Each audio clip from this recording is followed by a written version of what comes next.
여러분 안녕하십니까? 라디오 오늘 강지혜입니다.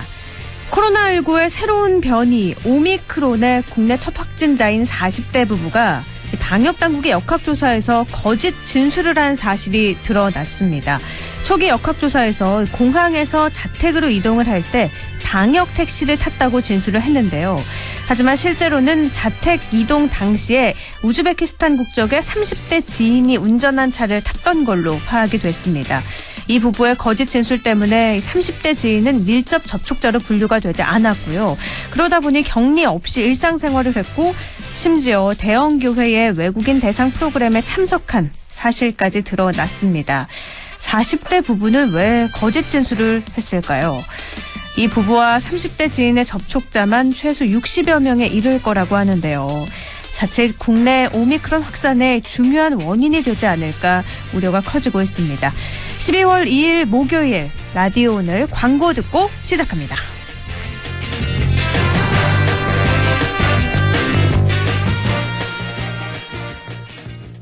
자동차 썬팅할 땐 딱 불스원 썬팅 넘버원 불스원이다 출시한 썬팅 자외선 열차 밴드 딱 불스원 썬팅 썬팅도 역시 불스원 썬팅도 역시 불스원 불스원 썬팅 기술 문의는 불스원 브라자닷컴.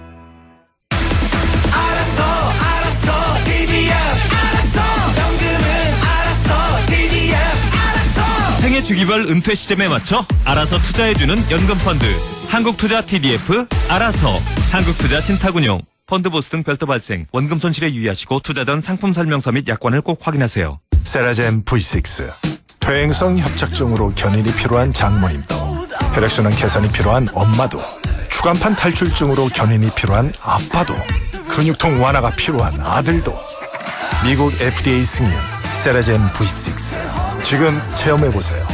의료기기 광고 심의필. 오메가3 뭐가 좋을까? 세 가지가 중요하죠. 어취가 없는지, 중금속 걱정 없는지, 오직 물로만 추출했는지. 기억하세요. 식물성 오메가3는 단연코 파이코메가. 판매 신신제약, 제조 코스맥스 바이오. 오메가3는 EPA 및 DHA 함유유지. 건강기능식품 광고입니다. 12월 2일 목요일 라디오 오늘 1부는요. 과거의 정치사에서부터 현재 정치 현안까지 지역의 눈으로 바라보는 천용길의 정치 TMI 뉴스민 천용길 편집장이 준비하고 있습니다. 또 2부 이슈 오늘에선 지방소멸 위기 시대 경상북도에서는요. 지방소멸 대응 6대 전략을 추진하기로 했는데요. 경상북도 전미양 지방소멸 대응팀장 연결해서 이 이야기 자세히 알아보겠습니다. 또 이인철의 시사경제 참좋은 경제연구소 이인철 소장과 함께 시사 경제에 대해서 함께 쉽게 풀어보겠습니다.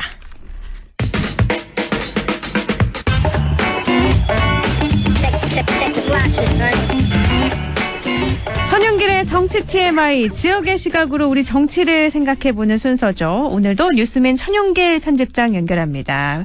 천용길 편집장님 안녕하세요. 네, 안녕하십니까. 네, 오늘 날이 참 춥네요.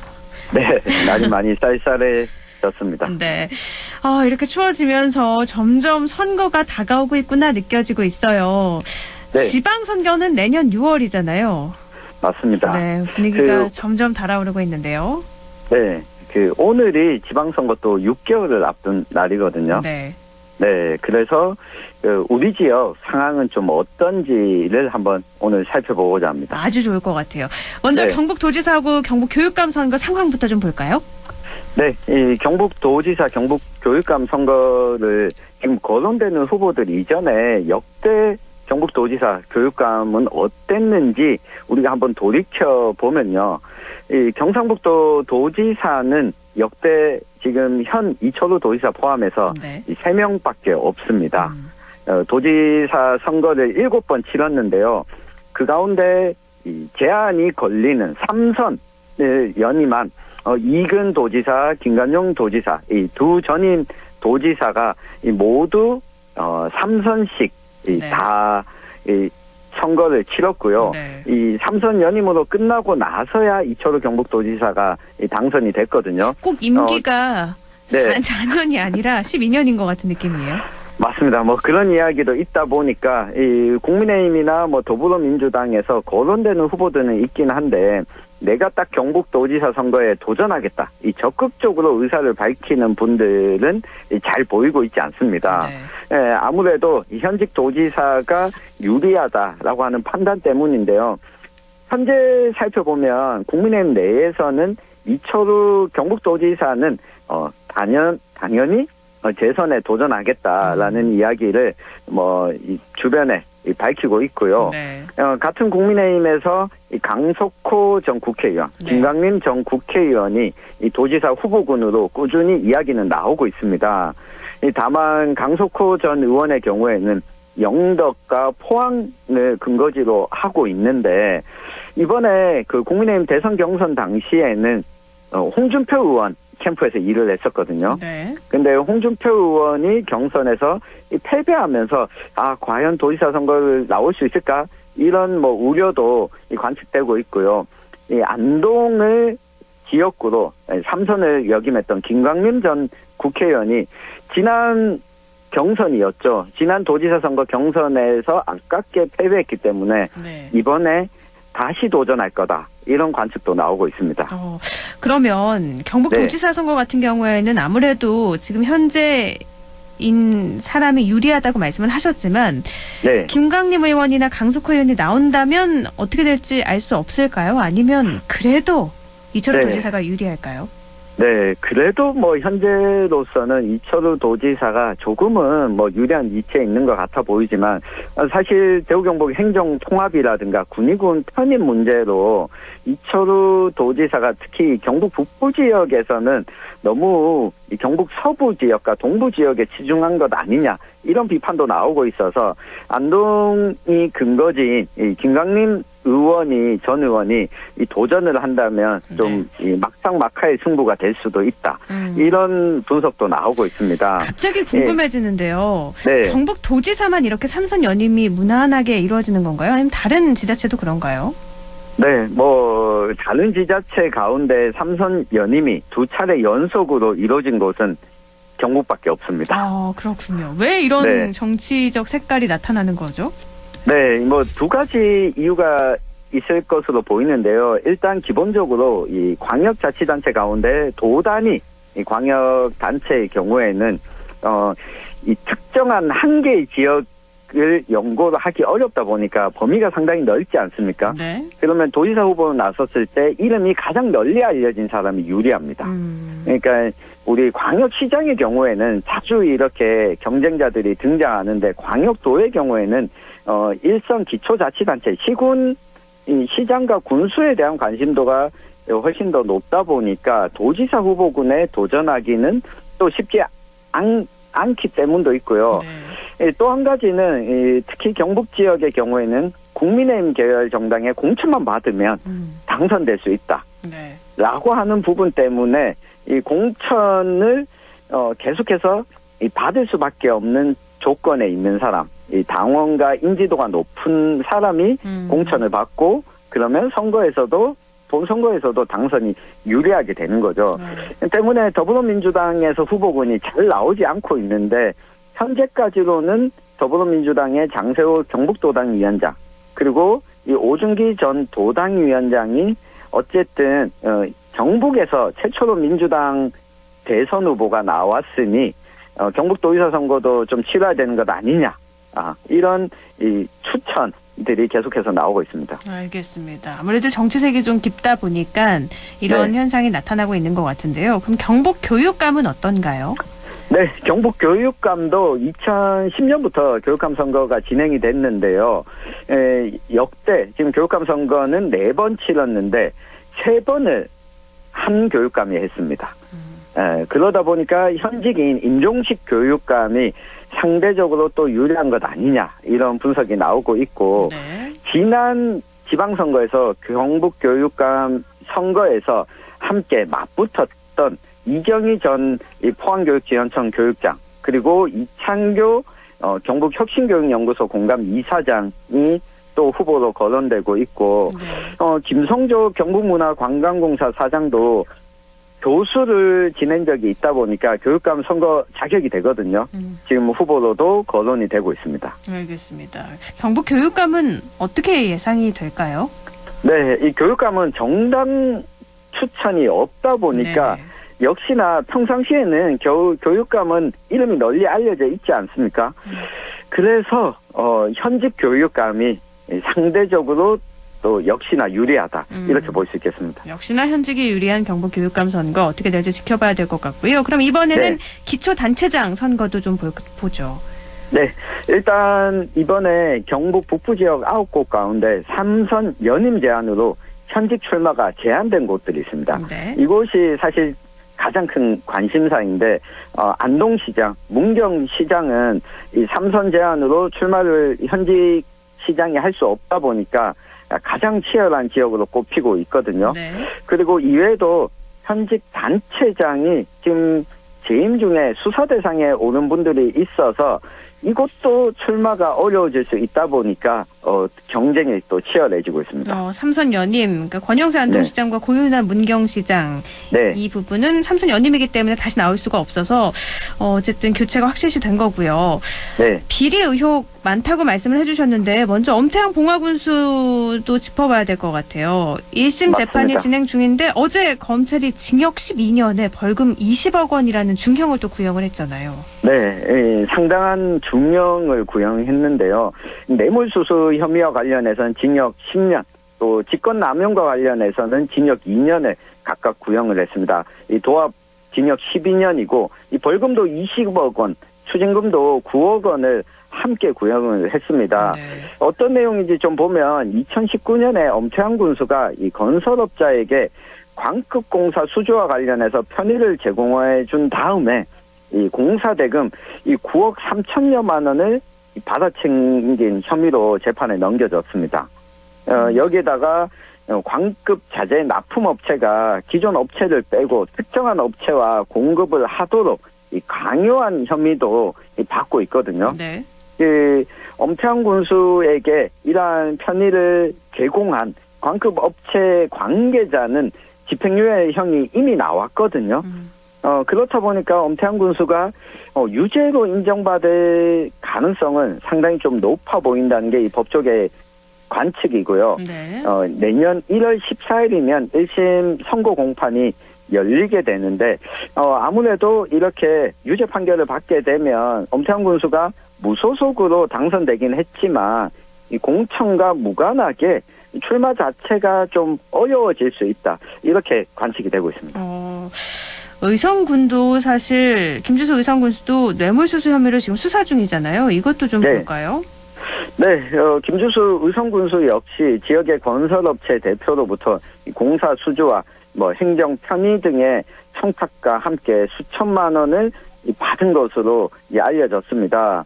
이 경찰이 지난 6월에 김 군수의 집과 또 사무실을 압수수색 벌이기도 했는데요.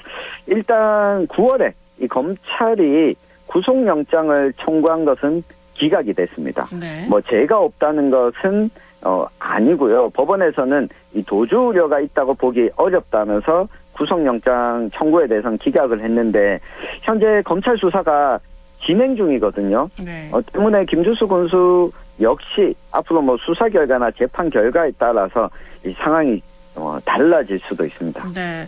엄태양 봉화군수는 4선 군수로 유명해졌는데 앞으로 지금 네. 엄태양 봉화군수나 김주수 의성군수 모두 다 지금 진행 중인 사항이라서 결과를 좀 나중에 받고 이야기를 나눠봐야 될 것 같은데요. 네. 수사를 받고 있거나 또 유죄를 선고받는다고 해서 이 출마 자체가 제한되는 건 아니죠.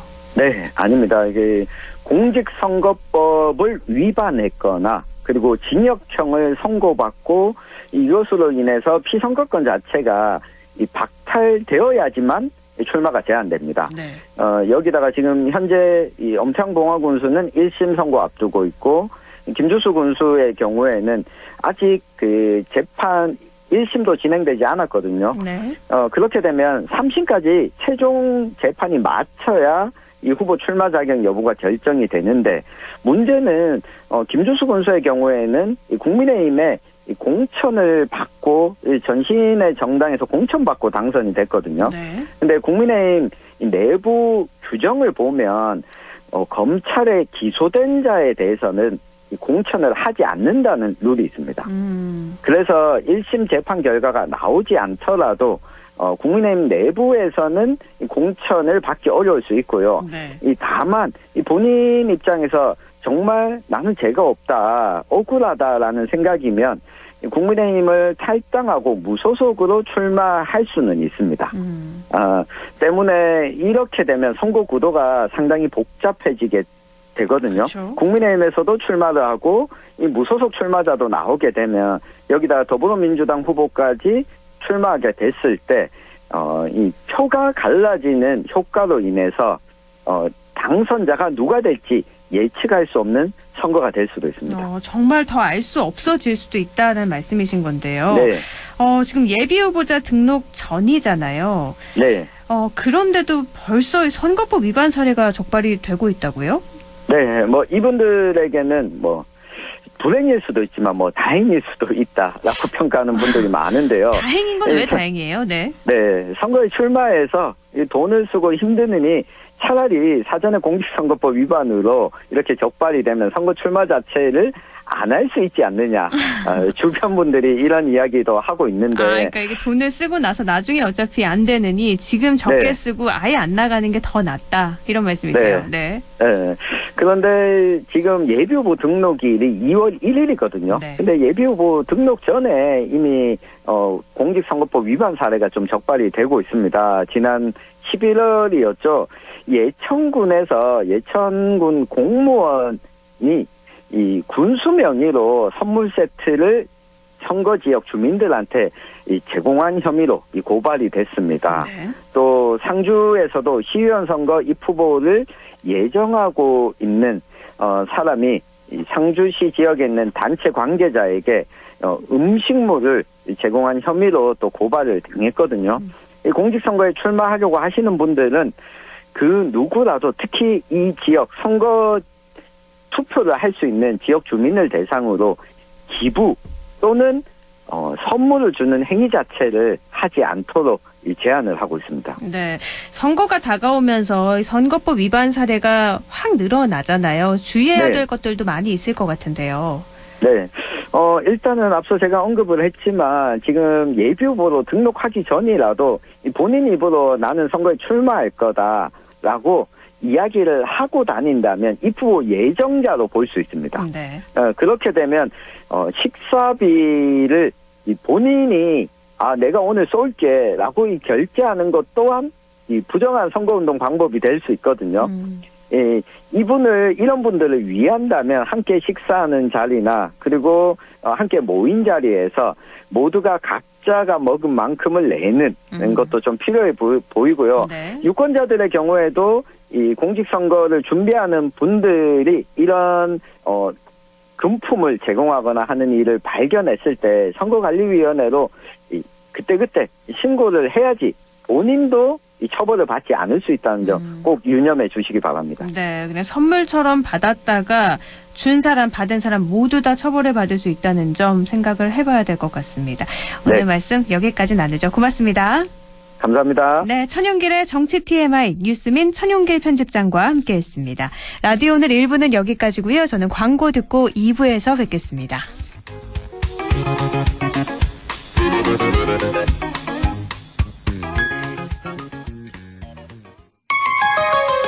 MBC 라디오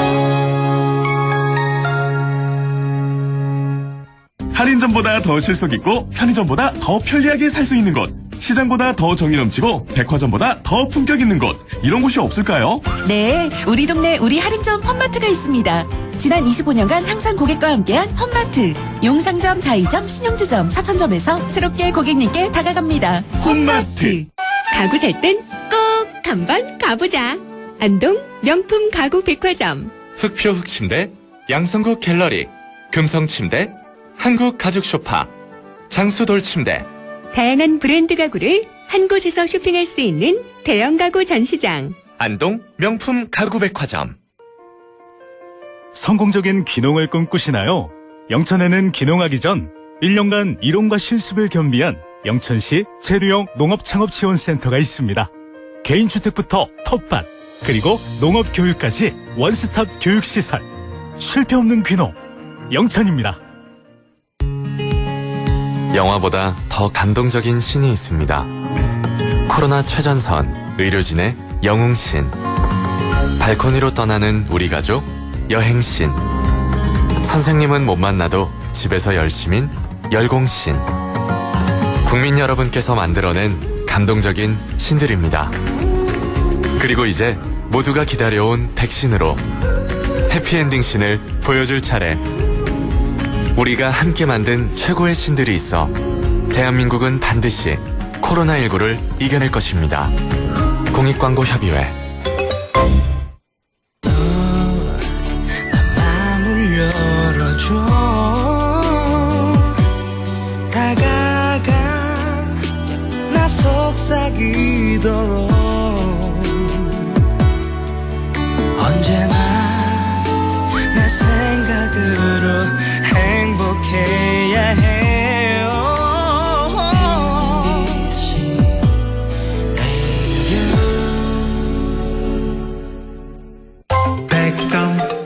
MBC 라디오.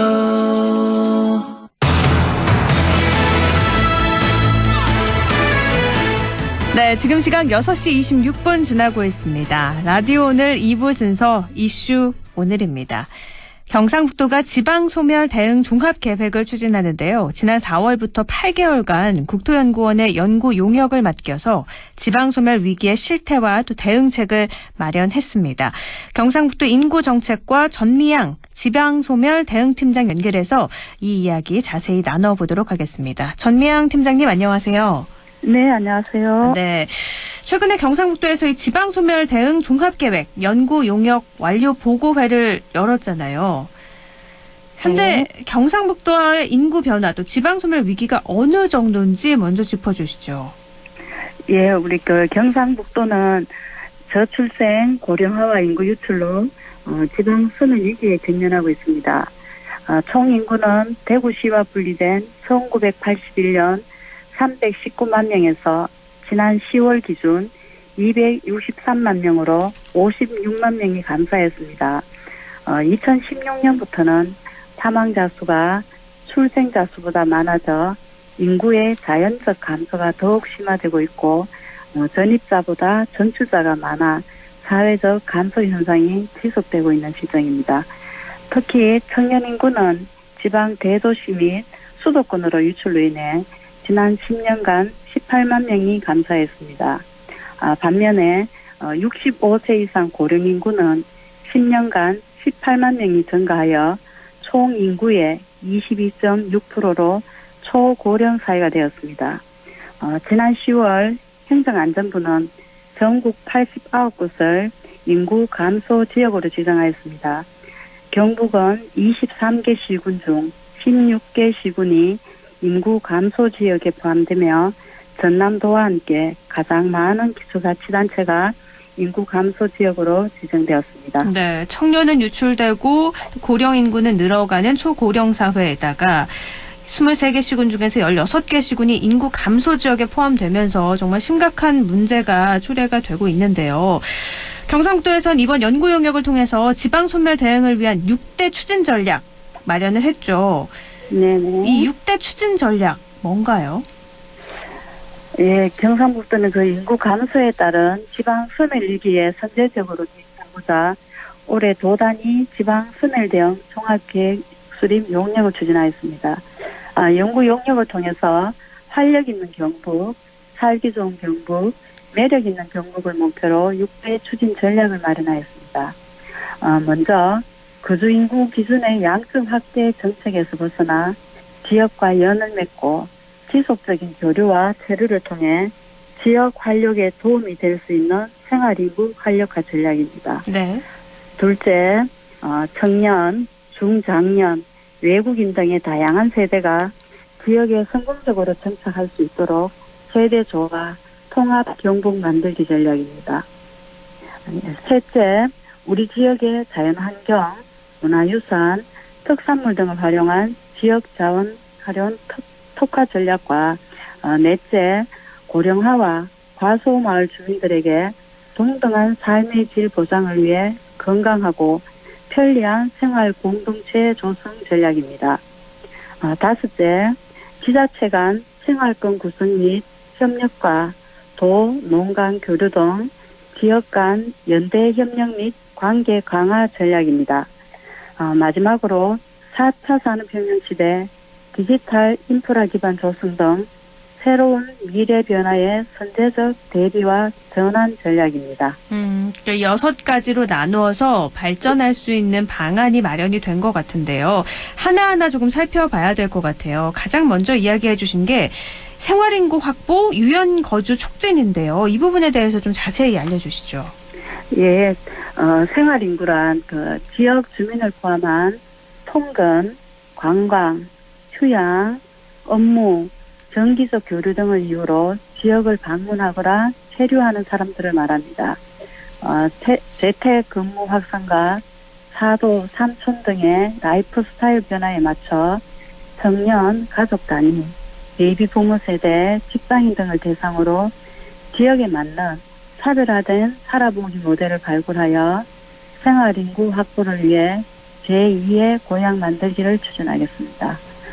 생활인구가 지역 경제 활성화에 기여하고 지역에 애착을 가져 정착하도록 한다는 목표입니다. 알겠습니다. 생활 인구는 지역 경제 활성화하는 데 있어서 그러니까 지역에 체류하는 사람들을 어떻게 하면 조금 더 오래 머물게 할 것인가 이런 것 같은데요. 두 번째 전략이 경북형 지방 소멸 대응 선도 모델 시범 사업 확산이에요. 말이 조금 어려워서 이건 어떤 전략이죠? 예. 현재 의성군 안개면 소재지 일원에 추진 중인 이웃사촌 시범 마을을 지방 소멸 극복을 위한 모델화로 하여 도내 인구 감소 지역으로 확산을 위한 전략입니다. 이웃사촌 마을의 핵심 구성 요소인 청년 유입, 일자리 창출, 주거 공간 조성, 공동체, 생활 여건 개선의 5대 활력 분야에 중점을 두고 환경, 사회, 인적 자원 등의 지역 특화 자원을 결합하여 지방 소멸 대응형의 지역 활성화 거점 조성 전략입니다. 이웃사촌 마을 핵심 구성 요소를 조금 더 특화해서 만든 것들이 바로 이 사업이다 말씀을 해주셨는데요. 또 세 번째 전략이 지역산업, 문화 특화와 브랜드 강화예요. 어떻게 하면 인구를 증가할 수 있을까 이런 거에 대한 고민이 담겨 있는 거겠죠? 네네. 예, 세 번째 전략은 사람들이 모이는 매력 있는 경북을 위해 수려한 자연 환경과 풍부한 문화유산 등을 지역의 강점을 활용한 특화 전략입니다. 농특산물 등 지역 자원을 활용한 로컬 크리에이터를 육성하여 지역 기반 비즈니스 모델을 창출하고 친환경 및 유기농 로컬 푸드 생산, 유통단지 조성을 통해 지역에 일자리가 창출되어 인구를 유입시키고자 합니다. 그 밖에 지역 간의 문화, 관광 자원 연계와 상품화로 지역 콘텐츠의 체험성을 제고하여 숙소에서 거리로, 거리에서 주변 지역으로의 지리적 확장과 당일 방문에서 숙박으로 1박에서 연중 체류로의 체류기간 연장을 통해 소비력을 증대시키고자 합니다. 지금 경북도 농특산물 특화 브랜드가 각 지자체별로 있잖아요. 그런 것들을 좀 통합해서 운영을 할 예정인 건가요? 네, 맞습니다. 그럼 그 브랜드가 정해진 건 아니고요? 네네. 앞으로 어떤 브랜드로 통합할 건지에 대해서 어떻게 보면 계획이 짜여졌다라고 보면 되겠네요. 맞습니다. 네네. 네 번째 전략은요. 건강하고 편안한 생활 공동체 조성이에요. 이거는 어떤 거죠? 예, 네 번째 전략은 청년 유출 고령화로 인한 도내 인구 감소 지역들의 대부분이 보건, 의료, 문화, 교통 등의 서비스 사각지대에 있습니다. 그래서 과소 지역 주민들의 삶의 질 확보와 적정 생활 서비스를 누릴 수 있도록 생활 거점 조성을 위한 전략입니다. 빈지, 폐교 등의 유유 자원의 효율적 활용과 이동형 생활 서비스 지원 등이 있으며 그 밖에 마을 주치 시범 사업과 AI, IoT 등의 첨단 기술을 활용하여 어려 취약 지역에 의료 및 건강 케어 서비스 등을 제공하는 스마트 건강 안심마을 조성 등이 있습니다. 어르신들을 위해서 어떻게 보면 의료 서비스를 조금 좀 강화할 수 있는 전략인 것 같은데요. 계속 알아볼게요. 5번째 전략이 지역 간 연대 협력 공유와 관계 강화예요. 세부적인 내용에는 어떤 것들이 있죠? 예, 인구 감소 지역들은 대체로 생활 서비스까지의 접근 비용을 비롯한 다양한 분야에서 지자체의 업무 처리 비용이 크게 발생됩니다. 이를 해결하기 위한 전략으로 지자체의 경계를 넘어서 지역 간 생활권 협력을 도모하고자 합니다. 주민들의 생활 서비스 접근성 강화를 위한 교통망 연계 협력을 비롯하여 안전, 환경 분야 등에 공동으로 전문성을 높여 추진하여 인구 감소 지역 주민들의 생활에 불편함을 해소하고자 합니다. 더불어 일자리 및 산업 경제권, 공동 관광권 등 지자체 간의 협력을 통해서 상생 공존 방안 마련과 청년 인구뿐만 아니라 다양한 계층의 인구 유입으로 지역의 활력을 제고하고자 합니다. 그러니까 지자체끼리 서로 협력을 해서 인구 유입에 대해서 함께 고민을 해본다라는 것 같아요. 네네. 마지막 6번째 전략이 미래의 선제적인 대비와 지역 전환인데 이 부분도 좀 더 자세히 설명을 해주시죠. 예, 4차 산업혁명과 산업 구조 전환 등의 미래 변화에 대응하여 인구 감소 지역에 지속 가능한 발전 전략을 마련하였습니다. 이를 통해 지방 소멸 극복의 새로운 길을 도모하고자 합니다. 여가 문화 서비스, IoT 헬스케어 등의 첨단 기술이 접목된 스마트 빌리지를 조성하여 과소 마을 주민들의 생활 불편을 해소하고자 합니다. 또한 지역 산업 구조 전환 및 기후 변화에 대응하여 경북형 탄소 중립 도시를 시범 조성하여 지속 가능한 기반을 조성하겠습니다. 이렇게 6가지 전략에 대해서 쭉 설명을 해주셨어요. 근데 조금 추상적인 것도 있고 앞으로 잘 정책이 실행이 되려면 필요한 것들도 있을 것 같은데요. 바라시는 점 끝으로 간략하게 좀 전해주시죠. 예, 사실 지방 소멸 대응 정책은 단기간에 효과가 나타나기는 좀 어렵습니다. 네. 예. 그래서 지속적인 저출산, 사회적 인구 감소 등 여러 요인으로 사실 지방 소멸 극복에 한계가 있는 것도 사실입니다. 이번에 제시된 종합계획에 제시된 다양한 지방 소멸 대응 정책들이 인구 감소 지역 현장에 반영되어 현실화될 수 있도록 최선을 다하겠습니다. 알겠습니다. 많은 분들도 함께 해주셔야지 지방 소멸에 대해서도 잘 극복해 나갈 수 있을 것 같아요. 청취자분들도 함께 고민해 주시면 좋을 것 같습니다. 오늘 말씀 고맙습니다.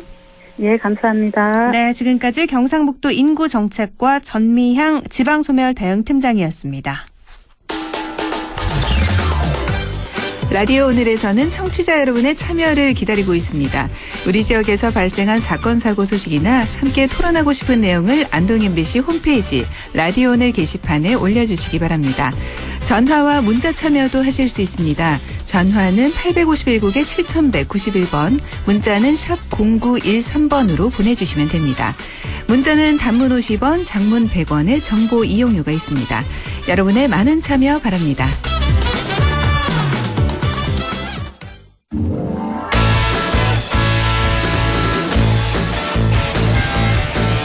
이인철의 시사경제, 경제 이슈 짚어보는 시간이죠. 참 좋은 경제연구소 이인철 소장 연결합니다. 이인철 소장님 안녕하세요. 네, 안녕하세요. 네, 매달 지표가 나올 때마다 전해드리고 있는 것 같은데 소비자 물가 상승률 또 최고치를 기록을 했어요. 그렇습니다. 아마 이제 주부님들 이제 호암 마마보다 무섭다는 이 물가 얘기 제발 좀 잡혀라라고 이제 기원하실 텐데 맞아요. 연말로 갈수록 더 불안합니다. 네. 지난 10월에 3.2%입니다. 처음으로 3% 돌파한 이후 지난달에는 3.7%가 뛰었습니다. 이렇게 되니까 지난 2011년 12월 이후 9년 11개월 만에 가장 높은데요. 어떤 품목들이 물가를 끌어올렸을까? 정말로 지금 내린 품목이 거의 없고 대부분 다 올랐는데요. 국제유가 계속해서 고공행진했고요. 농축수산물 가격 상승이 더해졌습니다. 네. 여기다 전기, 수도, 가스, 서비스 요금 올랐고요. 정부의 사실 유류세 인하 조치에도 불구하고 이게 이 국제유가 상승으로 인한 석유류 가격은 35%나 껑충 뛰었고요. 네. 또 이 돼지고기 두 자릿수, 국산 쇠고기 뭐 비슷하게 뛰었고요. 전기요금 2% 뛰었습니다. 전세가 2.7%, 공동주택관리비도 4% 넘게 올랐습니다. 이렇게 이제 소득이 정체된 상태에서 물가만 지금 근 1년 가까이 계속해서 오르고 있거든요. 네. 내년에 물가 더 오른다는 얘기가 나오고 있습니다. 이러면 소비 심리는 이제 위축될 수밖에 없고요. 또 경기가 둔화되고 있는 가운데 물가만 오르는 굉장히 풀기 좀 어려운 이른바 이제 스태그플레이션이 현실화되는 게 아니냐라는 이제 우려가 나오고 있습니다. 근데 지난달에 워낙에 국제유가가 많이 올라서 정부가 유류세 인하했잖아요. 그건 반영이 이번에 안 된 건가요? 유류세 인하 조치가 아마 이제 12일 시행됐으니까 네. 중반 이후에 시행이 됐는데 이게 지정주유소하고 알뜰주유소의 경우에는 어느 정도 곧바로 반영 효과가 나타나지만 네. 실질적으로 이제 자영업자 주유소의 경우에는 반영 안 됐습니다. 한 1, 2주 정도 시차를 두고 반영이 되고 그리고 실질적으로 지금 최근에 국제유가는 좀 떨어지고 있어요. 네네, 맞아요. 지금 뭐 오미크론 사태로 인해서 여행, 뭐 항공 수요가 급감하고 있습니다. 그러다 보니까 이제 국제유가도 뭐 두 자릿수 하락하는 날까지 있는데 이러면 사실은 유가는 더 떨어져야지 맞거든요. 네. 유류세 인하 플러스 그리고 국제유가 하락세를 반영해야 되는데 이 국제유가 하락세를 잘 반영을 안 하고 있다는 것도 문제입니다. 국제유가가 오를 때는 반영이 너무 잘 되는데 떨어질 때는 반영이 잘 안 되고 참 느끼기에는 모든 물가가 다 올라서 말씀하신 것처럼 그 어떤 것보다 물가가 가장 무서워지는 지금 그런 상황인데 내년 상반기에도 오를 거다 이렇게 말씀을 하셨잖아요. 정부가 그래서 총력을 다하기로 했다고요. 그렇습니다. 지금 사실은 우리나라 문제는 아닙니다. 우리나라만의 문제만 아니고 지금 전 세계적으로 일본 빼고 전 세계적으로 다 물가가 오르고 있어요. 네. 그런데 이 미국도 6%가 넘는 물가 상승세. 네. 뭐 중국은 두 자릿수입니다. 이래서 주요국 대비 낮은 건 맞습니다. 그래서 홍남기 경제부총리가 다음 달엔 어쨌든 국제유가 상승세가 좀 진정이 된 부분이 반영이 되고 또 유류세 인하 효과 또 김장철이 마감이 됩니다. 이렇게 되면 물가 상승폭이 좀 둔화되지 않겠느냐라고는 보고 있어요. 그럼에도 불구하고 지금 뭐 이 수요 측에서 촉발한 공급 쪽 수요 측에서 촉발한 이제 물가의 오름세가 이제 우리가 제어할 수 없는 부분이 분명히 있기 때문에 정부는 모든 정책 수단을 동원하겠다는 겁니다. 그러면서 물가 관리 대책의 일환으로 분야별로 정부 부처가 물가 관리를 책임지는 이른바 부처 책임제를 도입하겠다. 이 얘기는 뭐냐? 석유류는 무슨 차관이 알아서 관리하고 농산물, 고상품도 무슨 차관이 관리해라. 관계부처가 직접 물가 관리하겠다라는 건데요. 이거 예전에도 한번 썼던 방법이긴 해요. 네. 그러면 공무원들은 사실은 이런 담당자가 매겨지면 시장 원리보다는 강압적으로 인위적으로 가격을 통제하려고 하거든요. 네. 자, 그래서 과연 이런 것들이 얼마나 좀 물가 안정에 도움이 될지 여부는 좀 지켜봐야겠습니다. 물가 대응에 총력을 다하는 건 좋은데 그 방향이 제대로 되는 건지는 좀 짚어봐야 될 것 같은데 조금 전에 말씀을 하셨는데 전 세계가 물가가 다 올랐다고 했잖아요. 그런데 일본은 아니라고 했는데 일본은 왜 아닌가요?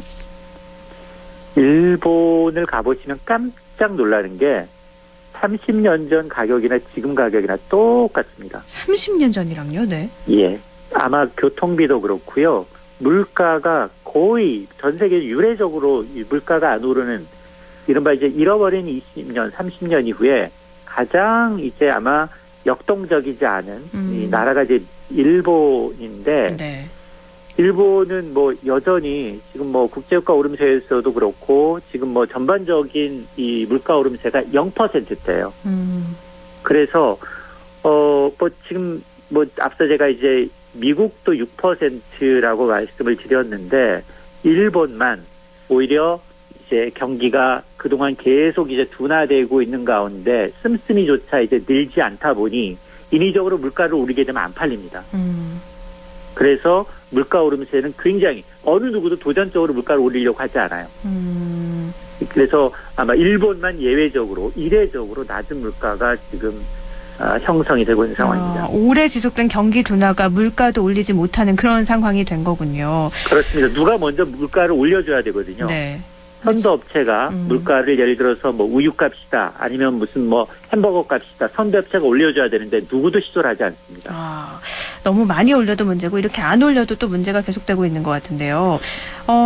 지금 대한민국 무역 수지도 좀 살펴보면 19개월 연속 흑자를 이어가고 있어요. 이거 무역 역사상 처음으로 월간 수출액이 600억 달러를 돌파했다고 하는데 그러면 우리 경기가 빠르게 회복되고 있다고 봐도 되는 걸까요? 사실은 우리 GDP의 절반을 차지하는 수출이 잘 되고 있다는 거는 뭐 분명히 반가운 소식이죠. 네. 그런데 이제 물론 우리 대외적으로 보면 코로나 사태에서도 비교적 뭐 수출도 나쁘지 않고 그리고 이제 성장세도 나쁘지 않다라는 이제 평가지만 그러나 이제 우리가 이제 수출로만 의존할 수 없는 경제다 보니 지금 오미크론 사태 이후에 더 이제 위축될 수밖에 없는 상황이어서 연말 갈수록 이제 걱정이 좀 커지고 있는데 어쨌든 지난달 수출액이 604억 4천만 달러입니다. 1년 전에 비해서 32%가 늘어서 기존의 월간 최고 수출액이 9월이에요. 9월이 559억 달러였는데 이걸 거뿐히 이제 뛰어넘는 수준이고요. 이러다 보니까 지금 지난해 11월부터 13개월 연속 이제 수출이 증가하고 있고 9개월 연속 두 자릿수 수출 증가율입니다. 수입도 나쁘지 않은데요. 43%가 늘었습니다. 573억 달러. 이로써 무역 수지는 30억 9천만 달러, 9개월 연속 흑자 행진을 이어가고 있는데 뭐 이렇게 되면 올해 뭐 사상 최대 실적 달성을 목전에는 두고 있습니다. 뭐 15개 품목 가운데 11월에 13개 품목이 그리고 뭐 지역별로 보면 사상 최초로 8개월 연속 9대 주요 수출 지역에서 수출이 모두 증가세를 기록하고 있는데 근데 이제 지금 오미크론 때문에 과연 이제 수출이 굉장히 12개월 연속 이제 굉장히 좋은 흐름을 보이고는 있지만 내수가 떠받쳐주느냐 절반은 내수거든요. 이 내수가 떠받쳐주느냐가 올해 이제 4% 성장의 어떤 바로미터가 될 것으로 보입니다. 12월 전망도 이렇게 되면 계속 밝지 않을까 했는데 오미크론이 등장하는 바람에 알 수 없게 된 거군요. 그렇습니다. 경제협력개발기구 OECD는 우리나라 내년 경제 성장률 전망치를 또 경제 성장률 전망치 또 물가 전망치 모두 다 상향을 했는데 다른 나라는 낮췄는데 우리나라만 상향을 한 거라고요? 그렇습니다. 이게 사실 성장률을 올린 거는 굉장히 긍정적이죠. 근데 물가 전망치를 올렸다라는 거 이건 좋은 일이 아닙니다. 근데 이제 성장률만을 떼어놓고 보면 올해 우리나라의 경제 성장률은 4%를 유지했는데 다른 국가를 보니까 미국은 6%에서 5.6%로 중국도 8.5에서 81%로 낮췄습니다. 심지어 일본까지 주요국의 올해 성장률 전망치를 낮췄는데 그나마 이제 한국 경제는 회복 흐름이 이어갈 것이다라는 겁니다. 여기에 이제 내년도 성장률 전망치는 0.1%포인트 올려서 3%로 제시를 해서 이렇게 되면 내년 전망치만을 놓고 보면 뭐 국제통화기금보다는 낮지만 정부나 한국은행의 예측과는 이제 비슷한 수준을 유지하고 있습니다. 다만 앞서 제가 이제 물가 전망치도 올려서 이건 좀 우려스럽다라고 했는데 올해 소비자 물가 상승률 전망치 종전은 2.2에서 2.4, 내년은 1.8에서 2.1입니다. 그러니까 경제는 회복되고 있는데 물가는 지금 뭐 전 세계적인 불안과 마찬가지로 글로벌 공급망 사태와 마찬가지로 한국도 영향권에서 벗어나지 못하고 있다라는 겁니다. 하나만 더 살펴볼게요. 우리나라 기대 수명이 OECD 회원국 중에서 일본에 이어서 두 번째로 높은 걸로 이번에 나타났다고요? 그렇습니다. 지난해 출생아의 경우 기대 수명이 83.5세로 1년 전에 비해서 0.2년 정도가 늘어났어요. 그런데 이제 남녀 기대 수명이라는 건 이제 출생해가 앞으로 살아야 할 나를 예상한 기간인데요. 우리나라의 이제 기대 수명은 38개 OECD 회원국 가운데 일본이 84.7년입니다. 이게 1위였고요. 우리가 2위에 해당하는 장수 국가입니다. 근데 지난해만 하더라도 우리나라가 OECD 5위 5번째로 높았는데 1년 새 세계 단위 껑충 뛰었는데요. 네. 이게 바로 이제 코로나19 때문입니다. 해외의 경우는 이제 코로나19로 인해 사망자가 많이 발생을 했죠. 이러다 보니까 기대 수명이 줄어든 반면 우리나라는 지난해 코로나19란 사망자 수가 많지 않았습니다. 그래서 기대 수명이 별다른 영향을 받지 않은 것이 뭐 장수 국가로 또 이름을 올리는 계기가 됐습니다. 코로나19 사망률하고 또 기대 수명이 연관이 됐네요. 알겠습니다. 말씀 여기까지 나누죠. 고맙습니다. 네, 고맙습니다. 네, 시사경제 참 좋은 경제연구소 이인철 소장이었습니다.